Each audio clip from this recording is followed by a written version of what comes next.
Hey, I'm Brandon, And I'm Jennifer. and this is our first episode, and throughout our journey together, we will amazingly connect the following: a car crash, an 8-year-old's airlift via helicopter, false CPS reports, a homicide detective's visit in the middle of the night, A robbery of some panties, along with $30,000 worth of jewelry, a false report of a car theft, a cease and desist letter to a Nana, the death of a dog, and last but certainly not least, a gunshot wound to the hand in an attempted framing. So after years of self-reflection, tons of therapy, finding a healthy and kind partner in Jennifer, I was able to discern and determine why and how I ended up in a one-sided, totally chaotic, and miserable marriage. So how did I end up in the pit of despair? There's one common denominator. Thanks, Mom. Did I make terrible decisions? Oh, Lord. Did I make some bad decisions? And now that I think about that explains Bart Simpson's repeated friend request. We hope this podcast will resonate with you. If you have a narcissistic, sociopathic parent or spouse, or maybe you're lucky like we do and have both. If you're in despair and you want to find out why, maybe our journey can help you. If nothing else, entertain you and bring you and us some laughter. That being said, Brandon and I bring you I Married a Narcissist. Thanks, Mom. Cheers. Cheers, Lovey. Here's to being grateful and our first episode of our very first podcast. Yay. Yay! So I think we'll start this very first episode with a typical email from my mom. And this is her way of celebrating my birthday. Take it away. It's a little unconventional, to say the least, but I'm going to read it word for word. In the subject line, which is her favorite way to communicate, is subject line emails. You know who had a major role in your birthday? And here's the body of the email. In all caps, me. You are welcome. I am glad I helped bring you into this world. I hope you're surrounded with much light and joy today and every day. I love the instant dig. You're only here because of me, but I hope you have a great day. Yeah, it's just so typical of a narcissist, and certainly of my mom. Just, that is the formula, which is just guilt, guilt, guilt. But wait, I love you. I wish you joy. I didn't mean that. So it is very typical, and I'm going to digress here because you did mention that is like my mom's. Her formula for an email is she ended up putting everything in the subject line because she knew I didn't read the body of the text. Right. Right. So she would put something really egregious or something provocative or hurtful, and so she just starts doing subject lines, and then she knew I wouldn't read that, so then she would start doing one word.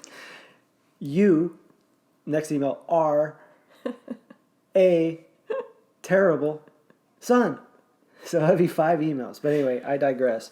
But this is a typical email from a narcissist. It's a very typical email from my mom. And so we thought we'd start that, the context and the episode off with this. And this is just another way of her gaslighting, which we can go into much detail later on in the podcast. But she actually believes, as crazy as this sounds, she actually does believe that I chose her as my mom.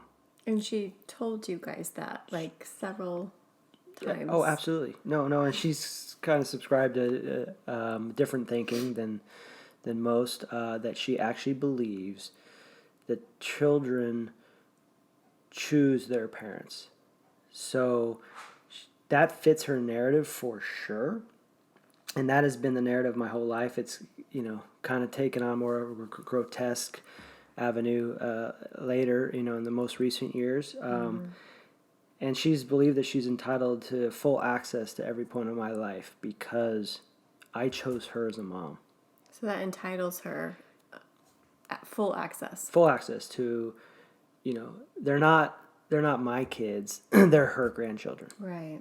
That reminds me of the story, and I'm digress again, where I'm trying to have coffee with her, and my brother is supposed to fly up and see me, meet his nephews and niece, and my mom and I are just kind of having this transactional coffee break, and then she says, "Are you going to see your brother when you come up?" And I said, "I probably will." "Okay, when's that going to happen?" I said, "Well, we're both adults. I'm sure we'll figure it out." And she goes, "No, Nana needs to know." Right. Nana needs to know. And I said, Rob is 4 years older than me. I'm in my 40s. We'll figure it out. We'll let Nana know when she needs to know. But anyway, I digress. That is just her being so entitled. Well, and then you guys were the family. It was you, her, and Rob. Oh, yeah. You guys were best friends. You were partners. You were everything. You guys were special. We were unicorns in the universe of insanity, but we were just these unicorns where we were special. We had some bond that nobody else could understand. And I think the only reason we were able to, that lie or whatever it was, it throws the attention on us at the, so people are kind of like, okay, it's an interesting story, because it is an interesting story on its own, but it's ridiculous to be talking about it 20 years. Like it just happened. Absolutely. And I think it might have been my second time meeting her. Right. And so then we fall into our roles, or, Victims he survived the accident and she came to the rescue, and that's a whole different story, how she came to the rescue. Imagine that, a mom trying to save her own son. Which reminds me that she also blamed, she said the last time he came up, "I saved your life." Oh, that's right. So yes, we'll get into that story. We've digressed because we've got so much information we want to share with you. But that is just a glimpse into my childhood, and it summarizes every gesture and nuance my mom ever had, that email. It's, you owe me, but I wish you the best.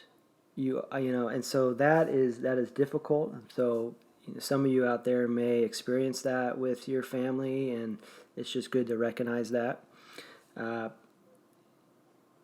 But this goes into why I found myself in as I said, a one-sided, terrible marriage with a narcissist, because that's what I thought love looked like. And so I ended up in this terrible relationship and stayed in it for 16 years because that was normal to me. It's all about me, make me feel guilty, but I love you.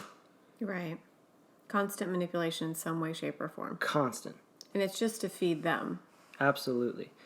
And they always find the one thing they know. They actually exploit they exploit the characteristics that make you good. So if you are empathetic and you care about people and you're kind and you want to help people, they'll exploit that because they know that's what makes you so great.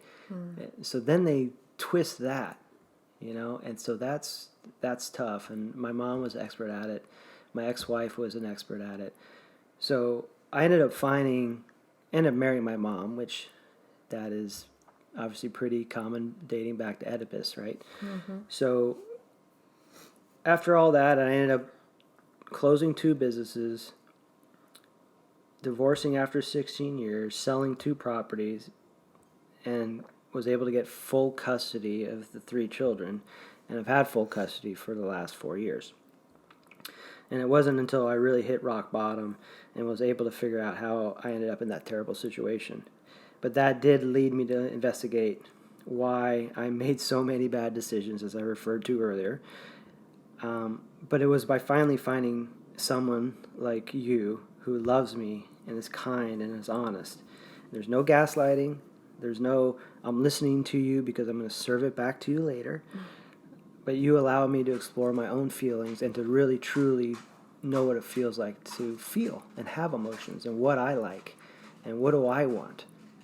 Because I didn't exist up until I met you. Which is the shame. It is a shame. But it's halftime, so we have the rest of the game to enjoy it. Is that a football reference? It is a football, yeah. Okay, it good. Is, yeah. I mean, it could be, actually, it could be there's basketball. a soccer. Yeah, Isn't there halftime soccer? Yeah, it could be any of them. Look at me. Yeah. I was kind of had football in my head, Okay. but I think it's all of them. Just trying to make sure I was there with you. Good. It's a good question. But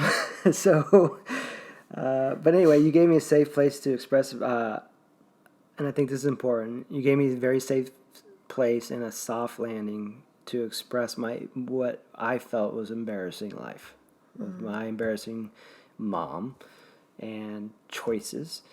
And as much as I wanted them to go away, they were there, and they made me who I am. But you accepted me regardless. So thank you. You're welcome. And then so I'd like to touch a little bit about you, if you don't mind, so that our audience understands why I'm so lucky. I don't know if this is going to explain why you're lucky. That's sweet, but I've got a touch of a messy background. It's not as colorful as yours probably, but I ended a 5-year marriage, which was probably doomed from the beginning. I did not do a good job at exploring fully the kind of partner I needed, and I think I got a little insecure and made a rash choice. My divorce was easy. It was really just an equation. I had a 20-year-old son from a previous marriage, but we've co-parented really, really well. I have a healthy relationship with he and his wife, which has she's become such an important part of my family.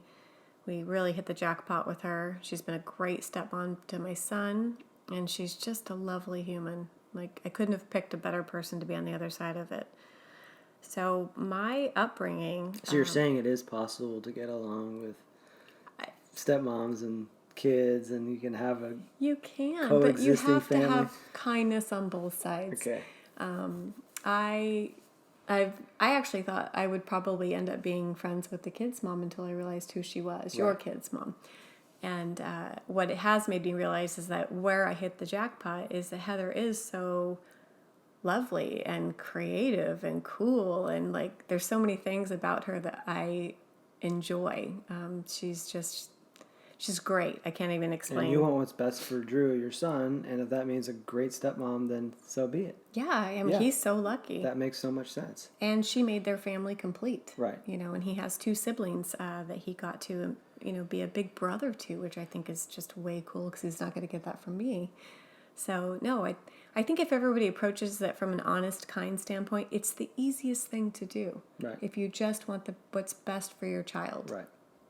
You take yourself out of the equation, you put aside all the selfish, any hurts or wrongdoings, and you just do what's right. Right. I don't know, it just...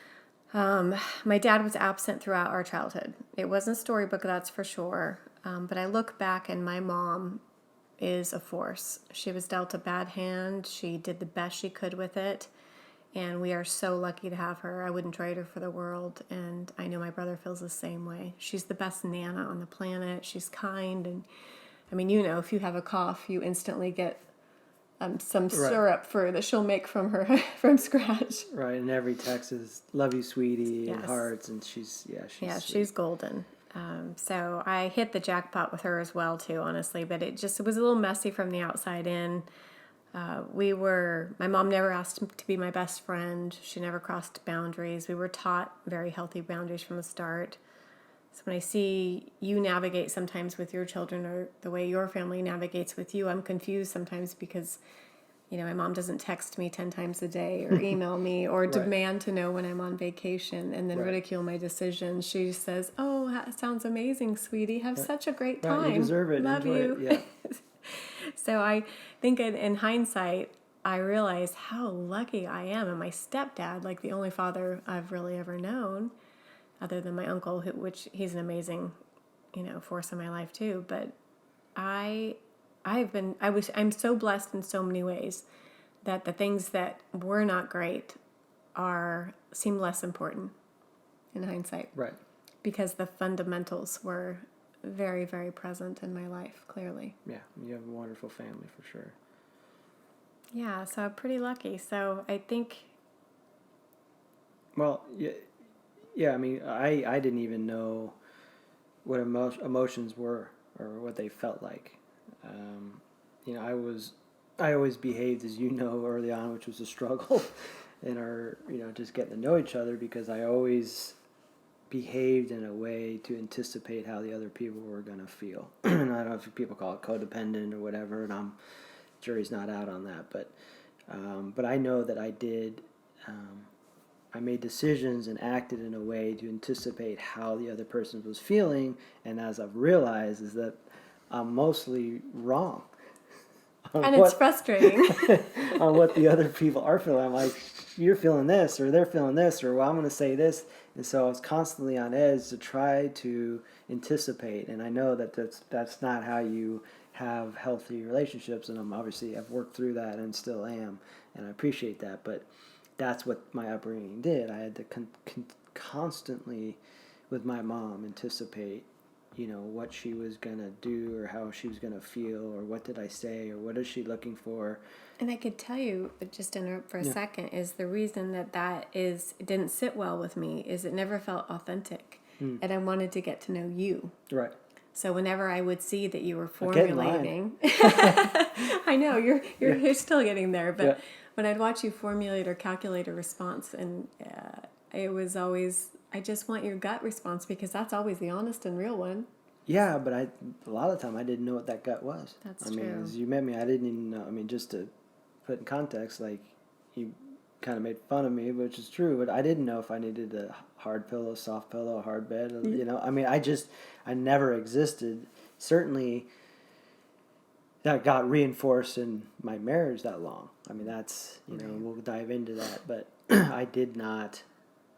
I guess I wasn't even sure what I really wanted, so it's hard to express. Mm-hmm. I just know that I didn't want to disappoint anybody. Right. And I was trying to anticipate that and get ahead of it. And that sounds hard. It actually, truth sets you free, as they say, and that's, so I'm working through that, and it is a definitely better way to go through life. But I think, as you had brought up too, those behaviors made it difficult to discipline the kids in a healthy way. And I think that I realize those unhealthy traits that I've learned and that were embedded, I was just, passing on to my children, whether I knew it or not. Right. And it wasn't until I had the juxtaposition of seeing you and your healthy upbringing, as messy as it was, you had beautiful boundaries and they're strong, and you knew what you wanted, and you knew how to obviously raise a wonderful kid. I mean, Drew's amazing, and yes. he's just he knows exactly where he stops and other people begin, and he's just so easy to be around because of that reason. But we realized we were trying to stop the cycle, right? Right. With it just gets passed on, and I know that I got in a terrible, marriage, having 3 kids, so they're dealing with that. I dealt with it. I'm dealing with that marriage because I had a mom that was narcissistic and sociopathic, or both, and then she had probably not the greatest upbringing. And then my dad, how does my dad, who's brilliant, he's ran a incredible company that, maybe we'll get into or maybe we won't, but... And he always does the right thing when no one's looking. Always. It's just kind as all get out. Humble beginnings, but ended up, getting to the top on his own, hardworking, but just honest and kind. But how did he end up with someone like my mom and stay with it for 30 years? And, the only stories I've got is I think he had this, probably a similar mom like I have. Right. And same story, my mom, had some, she was a victim But I remember even my dad, his mom, the stories I have was she, basically wouldn't talk to him, kind of cut him off because he got a scholarship to Duke. And he wanted to leave, and everyone was supposed to stay in Texas, and he went off and went to Duke. But he's kind of ostracized because of that. And then I also remember one of his siblings wasn't really allowed to marry until she passed away because she was supposed to be there to kind of take care of the mom.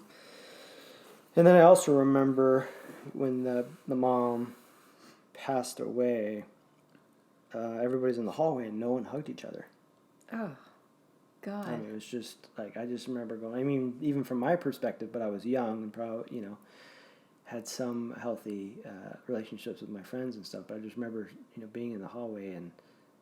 It was like y'all were at a business meeting. Yeah, everyone's just kind of, oh, she died. And everyone just kind of sat there.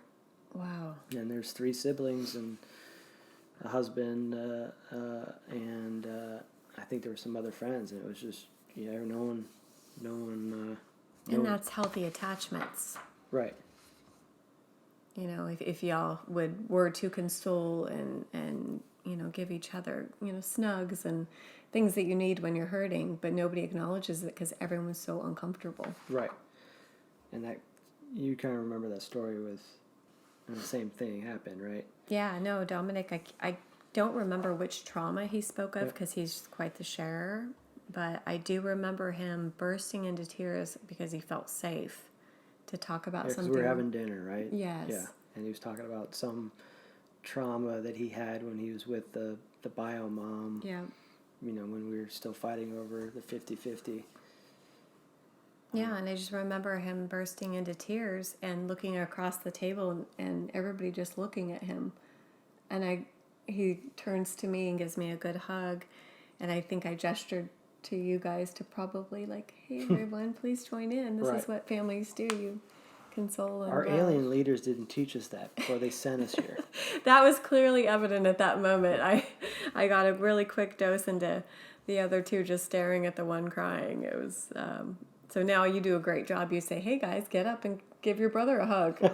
So you tell them the right things to do. Right. But back to, I think, so the chain is important, which we're trying to break the chain, right? Yes, definitely. So we're not passing it on to the kids and doing our best and giving them a wonderful template of what a healthy relationship looks like. You and I are doing exemplary of that, I think. So... And I was going to go and talk about, I just think that I need to, it's been mostly about my mom, so I just would say that the other thing I did learn in my upbringing was, my dad did persevere through this. They were obviously fighting all the time, right? Growing up, and they, it was constant discourse. They still managed to go to the soccer practices and sign me up for school and do that sort of thing. But it was, obviously, they weren't in love. Right. But I did think I learned from watching my dad, who is a hard worker and got to where he needed to be in life, or at least he thought where he needed to be or wanted to be, through perseverance and being just sedulous. He was just such a hard worker. But he did, put up with it for 35 years. And my mom just didn't wake up one day and become a narcissist. I mean, she was always that. And looking back, it's pretty obvious. So I think I did try to emulate that, and which is, I let myself off the hook for sticking with a 16-year marriage. I own it. I wish I'd been braver, and I wasn't. But I did kind of learn that trait to just, at all costs, you can solve everything and stick with it. Right. So I do, I think, there was, my dad had some involvement in there, but I know he was just doing the best he can, and he's kind, and to this day he doesn't wake up and try to terrorize me. He's just doing the best he can.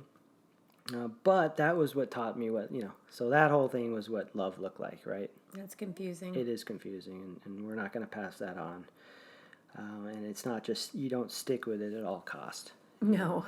You don't. So it's not good for, it's, the old saying, eventually you put your oxygen mask on yourself first, and then you can save everybody else. Mm-hmm.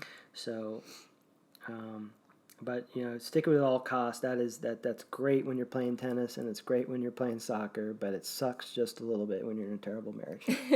Right. That makes sense. Yeah.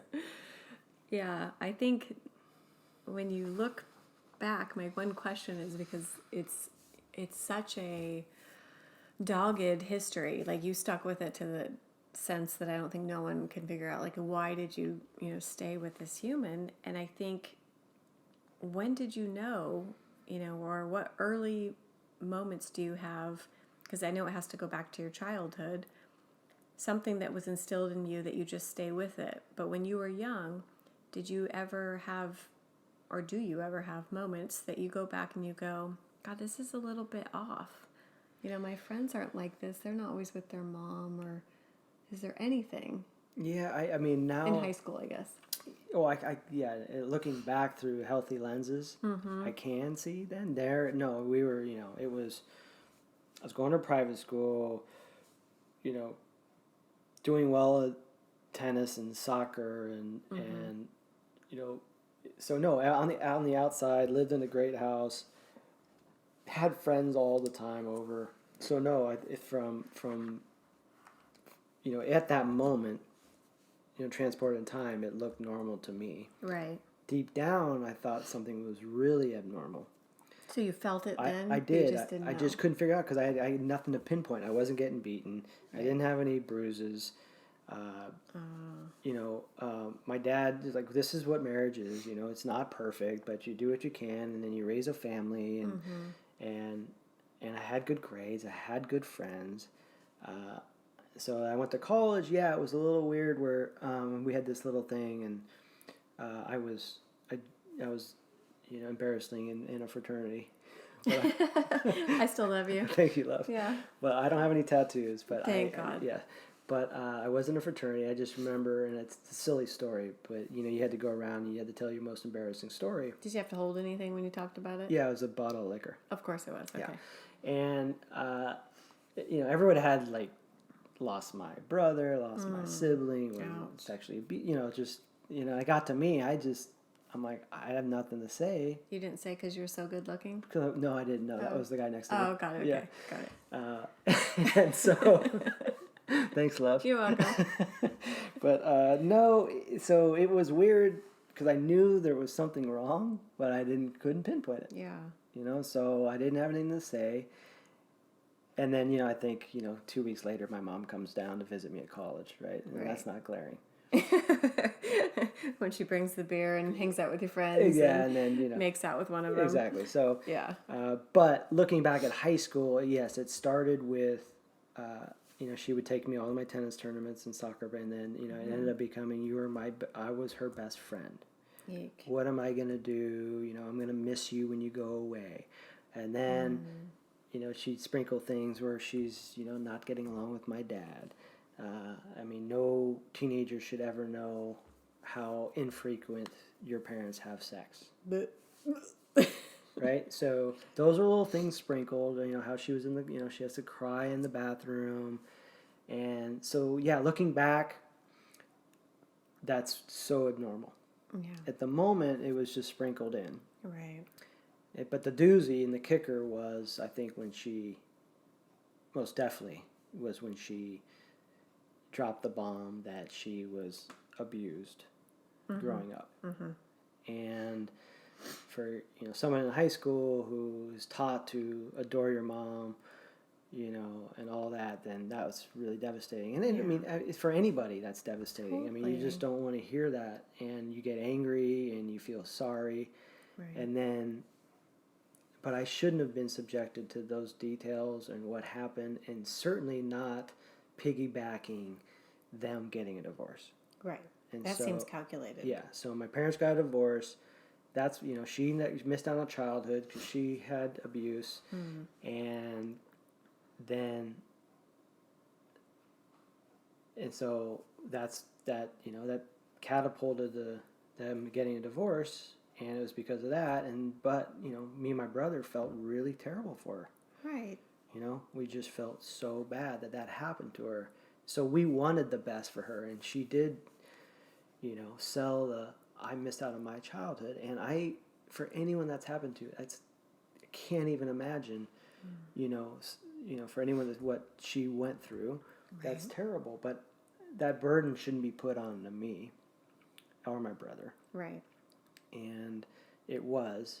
And then she used that as a tool and weaponized it to make sure that we took care of her all the time. So it was a constant topic. It was. I'm coming down to college. Okay, you know, and we put up with it. Or then my brother and I would want to go out. No, we just want to go out by ourselves. Oh, well, I'm just going to sit here by myself. You know, I didn't get to do that when I was your age because I got abused. Or so that stuff was thrown out, and you're just like, okay, she can come with us, you know? Right. We'll just, whatever. I feel bad for her. It didn't happen to us. We had this unbelievable upbringing. We don't know what it's like. Oh, so you owe it to her. We do. Right? And then that ties into everything we've kind of talked about. So to answer your question is, at the time, I had no idea. Looking back now, I can put the pieces together and go, yeah, that was calculated. Yeah. You know? And ironically, and not ironically, is that my ex-wife, same story. Same story. It's almost like they have a textbook. Exactly. I was abused and used that and talked about it, and it comes back to, you know, it's like me talking about my brother's accident 20 years later. Right, like it just happened, yeah. And that was the constant, this happened to me. You don't know what it's like to lose this. You don't know what it's like to lose that. And I'm by no means I'm not unsympathetic. I just don't think that should be passed on to your kids and used against them. No, so and they serve her needs. And it's way too heavy of a topic for your children to have the wherewithal of how to process that emotion. Right. It's not fair. Right. That's not their burden. They shouldn't be burdened with that type of a storyline. And I think it's unfair. And it really, to me, you're at an age where you're supposed to be navigating your own way through life, seeking your own independence, you know, starting to flex your little human muscles where you're doing things outside of your mom, but she kept this constant kind of wet blanket around you where you could do this so much, but what am I going to do? You know, where am I going to go? How am I going to find my fun? So you guys didn't get to seek the independence and put up the early boundaries that most children get to do naturally because their parents want to see you go and be on your own. Right. My mom loves it when my brother and I hang out. She thinks it's so cool. She doesn't want to be part of it. She has no interest in it. She can't wait to go to bed. But you can hang out with your brother without your mom? I can. And my mom will put herself to bed if we're all having a big get-together. She'll be like, this old lady's going to bed. You guys stay up and, you know, sit by the fire. Right. She wants no part of it, and she actually enjoys that we have an independent relationship. So that's what healthy looks like. But I think your mom, by telling you that, she did create this early triangulation between you and your brother and her. And that's something that no one could understand because you guys were privy to this secret knowledge, this, you know, if you will, handshake. But you guys were different, and it was instilled in you, and you were the bearer of your mom's trauma, and you could fix it. And she made early on noted for you that you knew how to fix it. You made her feel better. That's quite the burden for a child. Yeah, I didn't know at the time. I just felt bad for her, and I wanted to protect her, and I knew that I had the ability to make her feel better by just, you know, appealing to whatever she was asking for. You know, can I come down for the weekend, or can I please go out with you and Rob? And I know that sounds absurd. Right. I mean, well, what do you do now? You try to think back of memories you had with your mom, and you try to imagine me doing that with Drew. Oh, it's... And we know how absurd that is. Drew would be like, are you kidding, Mom? Oh, Drew, he has healthy boundaries. He'd be like, no way, Mom, go home. She's like, he'd be like, you're hilarious. That's true. He would want no part of that, and he would have no problem telling me that. Right. And it's just, and it's so good to be able to have that comparison. Right. You know, with your upbringing, which was, you know, my upbringing looked so normal on the outside, and was so covert, and abnormal or unhealthy, I should say. Right. on the inside, and yours was on the outside, looked blemished. A little messy, yeah. and messy, but you had kind, so really, really kind family. Yeah, I think covert abuse is, from what I'm learning, is tragic. I think we always think any kind of abuse, obviously, of a child is unimaginable. But covert is hard to explain. I think it is. I think if I had, and I don't know, it's just, we'll probably have a whole episode just on covert versus non-covert, because I think covert is really hard to explain to yourself and to other people. So I think you're right. It's really hard to pinpoint, and it's not a salient issue. It's not a bruise or this happened to me and you've got that boundary. It's really kind of Chinese water torture. It is. It's death by 10,000 or 1,000 cuts, where something's just constant. And if you take one scenario, people will look at you like, well, yeah, okay, so your mom was doing that. That's not that big of a deal. Right. But then you add them all together and you create this perfect storyline, and then you realize, oh, shoot, that's a lot of those one little moments. And they add up, and then all of a sudden you're barely head above water. Yeah. So I think we have a lot to cover, love. That bottle's empty, love. Yeah, we finished our bottle, so I think we're done for the day.